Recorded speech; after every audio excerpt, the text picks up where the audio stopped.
Los medios occidentales mienten, tergiversan y manipulan, o en el mejor de los casos ocultan la información más relevante. Así que aquí estamos nosotros, un día más, con esta nueva entrega de Desmintiendo la propaganda occidental. Las últimas noticias que nos llegan del conflicto ucraniano ya no es que resulten desconcertantes, sino que directamente van en contra de la legalidad internacional, que a todo esto se está quedando pues básicamente en tan solo un par de palabras, puesto que si antes se suponía, ¿no?, un derecho internacional que todo el mundo tenía que respetar, ahora Occidente, el primero, está intentando adaptar el derecho en cuestión a lo que le convenga en todo momento. Pero en primer lugar, vamos a los últimos acontecimientos. Rusia ha atacado con unos 25 drones la infraestructura portuaria de Ucrania. O mejor dicho, Rusia ha vuelto a atacar la infraestructura portuaria de Ucrania, puesto que estos ataques llevan produciéndose básicamente desde el momento en el que la Federación de Rusia se salió del acuerdo del grano que el gobierno de Vladimir Zelensky intentaba llevar a cabo aún así. Y es precisamente a ello a lo que se deben en realidad estos ataques repetidos en el tiempo. Es decir, Vladimir Zelensky ahora mismo está intentando provocar por todos los medios algún tipo de desenlace inesperado con un final absolutamente trágico, metiendo en el conflicto a un tercer país. Y si bien ya sabemos perfectamente que se trata de una guerra de la OTAN contra Rusia, así que bueno, en realidad ya hay terceros países de sobra metidos en la misma. Estamos hablando de que este meterse dentro del conflicto podría producirse de una forma aún más directa. Vladimir Zelensky asegura, recordemos, está intentando hacer eso básicamente desde el momento mismo en el que Rusia dijo que ya no formaría parte del acuerdo del grano. Asegura que hay dos cargueros ucranianos como poco que han cruzado ese corredor que Rusia se supone tiene bloqueado. Esto, recordemos, responde pues a aquellos miedos que tenían las aseguradoras y por lo tanto las compañías que transportaban, se suponía, el grano ucraniano, entre otras muchas cosas, entre las cuales obviamente figuraban armas de un lado y también del otro, es decir, tanto entrando en Ucrania como por supuesto saliendo de ella, y de hecho armas ucranianas han terminado en sitios absolutamente inesperados, incluso en México, en posesión de diversos cárteles de la droga. Pero a lo que vamos es que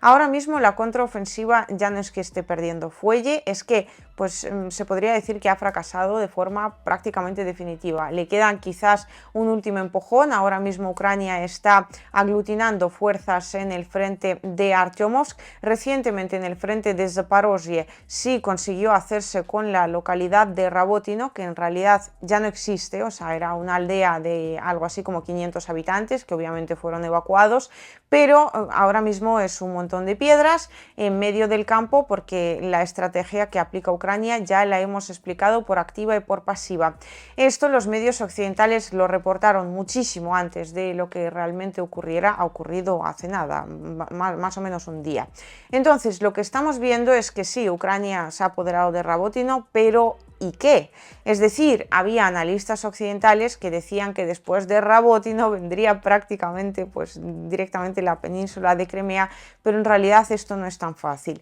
Aquí lo hemos dicho por activa y por pasiva. Si Ucrania se acerca, incluso rompe, que de momento no lo ha hecho, pero si consigue romper la primera línea defensiva de Rusia, hay una segunda, tercera y cuarta, y a medida que Ucrania pues va atravesando esa primera, segunda y cuarta, hay una quinta, sexta, séptima, porque Rusia obviamente sigue construyendo líneas defensivas conforme lo va necesitando. Así que en el terreno, teniendo en cuenta que ahora mismo las pérdidas ucranianas solo en esta contraofensiva, en estos escasos 3 meses, rondan algo así como 50.000 soldados en forma de irrecuperables, y hay fuentes que hablan de pérdidas totales de 500.000 de soldados por parte de Ucrania. Claro, Ucrania necesita algún tipo de, digamos, por un lado, desvío de atención, en lo cual pues podría ser perfectamente ese nuevo corredor del grano sin la participación de Rusia, pero claro, si ese corredor del grano no cuenta con la seguridad ofrecida por Rusia, Rusia ya dijo que pues podría disparar incluso los barcos que vayan transitando sin tener los permisos necesarios para ello, o sea, sin cumplir con los acuerdos acuerdos que se establezcan de forma anterior. Así que Zelensky lo que quiere es básicamente que eso suceda y que entonces la comunidad internacional vuelva a despertarse, vuelva a enviar más armas a una Ucrania, que vuelva a haber titulares de Rusia ataca al mundo entero, Rusia pone en peligro la seguridad internacional. Bueno, pues lo que ya sabemos, ¿no? Lo que intenta provocar Vladimir Zelensky, que si atacando objetivos civiles en Rusia, que si provocando a Rusia por aquí, que si haciéndolo por allá, y ahora pues tenemos este nuevo intento de provocación. Así que Rusia está tratando por todos los medios evitarlo antes de que se produzca, antes de tener que enfrentarse a esta situación, y en definitiva pues se salió del acuerdo del grano y ahora esa infraestructura no solo se utiliza para almacenar grano, sino también para almacenar y reparar drones que después terminan atacando, por ejemplo, en la península de Crimea. Desde Ucrania obviamente aseguran que 22 de los 25 drones fueron derribados, pero las imágenes que tenemos, que de hecho siempre llegan desde la sociedad ucraniana misma, es decir, se trata de imágenes que son grabados por los residentes, en este caso de Odessa, porque el principal puerto que fue atacado fue el puerto Reni, que se encuentra en el Danubio. Nos hablan de todo lo contrario. Hay infraestructura muy importante que ahora mismo pues se encuentra básicamente ardiendo y muy probablemente se trata de instalaciones de almacenamiento de combustible. Por otro lado, ya hemos comentado el asunto de las pérdidas ucranianas, también hemos visto algo de la situación directamente en el frente, y os recuerdo que todo lo que se refiere en general a la última actualidad y obviamente a la actualidad en el frente podéis encontrarlo siempre en mi canal de Telegram, liusibaya o @liusibaya, todo junto. Pero hoy venimos a comentar un hecho que muy probablemente todavía comentaremos más adelante, puesto que desde el régimen de Kiev ahora se están dando pasos que violan todo el derecho internacional habido y por haber. Y es que Ucrania, teniendo en cuenta que la contraofensiva está fracasando de una forma absolutamente estrepitosa y teniendo en cuenta las abrumadoras pérdidas que está teniendo el país, está movilizando prácticamente a la totalidad de la población. Es cierto que en Ucrania todavía hay mucha carne de cañón, y digo carne de cañón no porque yo considere carne de cañón a los ucranianos, que por supuesto no es así, a mí me apena tremendamente toda esta situación, sino porque el propio gobierno de Ucrania está tratando a su población como carne de cañón. Voy a leeros una lista y después vamos a comentarla. Tuberculosis clínicamente curada, hepatitis viral con disfunción menor, VIH asintomático, enfermedades crónicas de la sangre y los órganos circulatorios, enfermedades del sistema endocrino con disfunciones menores, manifestaciones leves a corto plazo de trastornos mentales, trastornos neuróticos relacionados con el estrés y los trastornos sematomorfos, trastornos de ansiedad, trastornos sematomorfos, trastornos disociativos, trastorno de adaptación con manifestaciones moderadas y de corta duración, enfermedades del sistema nervioso central de progresión lenta, trastornos episódicos y paroxísticos. Toda esa lista que acabamos de leer ahora mismo es la lista de enfermedades con las cuales a partir de ahora se podrá reclutar a soldados nuevos, conductores de los Bradley, Leopard y resto de equipos occidentales que ya sabemos son enviados a Ucrania supuestamente para ayudar a dicho país en la guerra de la OTAN contra Rusia. Es decir, lo que antes se suponía era una cosa que sencillamente no podía volverse realidad, o sea, es como una especie de pacto no escrito entre todos los estados, diría yo. Es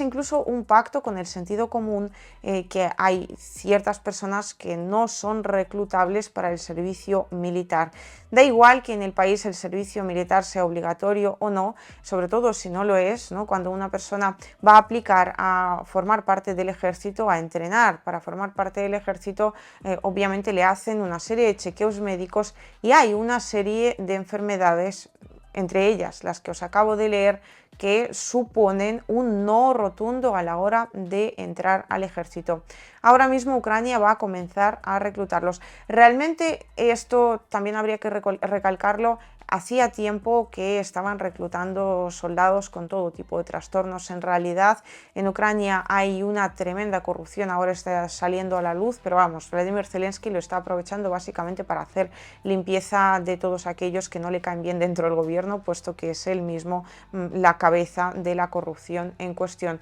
pues de personas que pagaban por no terminar bajo ese reclutamiento, bajo esa movilización total, y ahora mismo pues esa movilización se está volviendo más total aún, si cabe, valga la redundancia. Este es un hecho que creo que debería hacernos reflexionar sobre hasta qué punto realmente Occidente quiere llevar esta guerra contra Rusia, hasta las últimas circunstancias y por supuesto hasta el último ucraniano. Es decir, se supone que nos están vendiendo que hay una serie de valores occidentales, hay una serie de pactos escritos y no escritos, hay una serie de normas del derecho internacional que hay que cumplir, y luego pues terminan apoyando a estados como el ucraniano, que no solo incumplen sistemáticamente el derecho internacional, sino que ya van directamente en contra del sentido común y en contra de la más mínima humanidad. Creo que no hace falta comentar mucho más aquí, el asunto está más que claro. Esto se debe a las tremendas pérdidas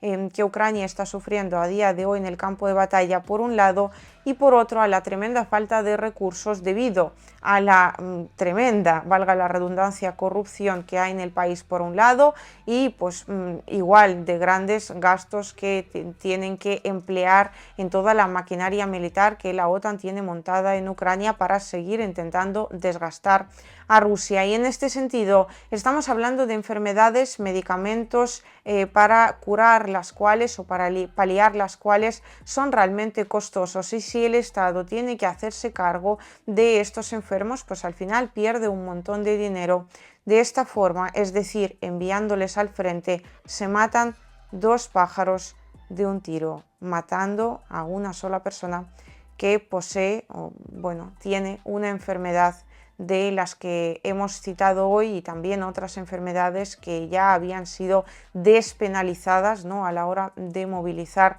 con anterioridad. Repito, no hay mucho más que comentar. Es un asunto absolutamente triste y creo que es un asunto sobre el cual hay que informar, al menos para que la gente sea consciente que cuando apoya a Ucrania y pone la banderita ucraniana en su perfil, lo que realmente apoya es prácticamente el exterminio de ciertos grupos de la población. Antes hablábamos del exterminio de rusoparlantes, también otras minorías étnicas y lingüísticas, y ahora hablamos también del exterminio de personas con diferentes tipos de enfermedades. Si esto no se recuerda a un régimen que yo me sé,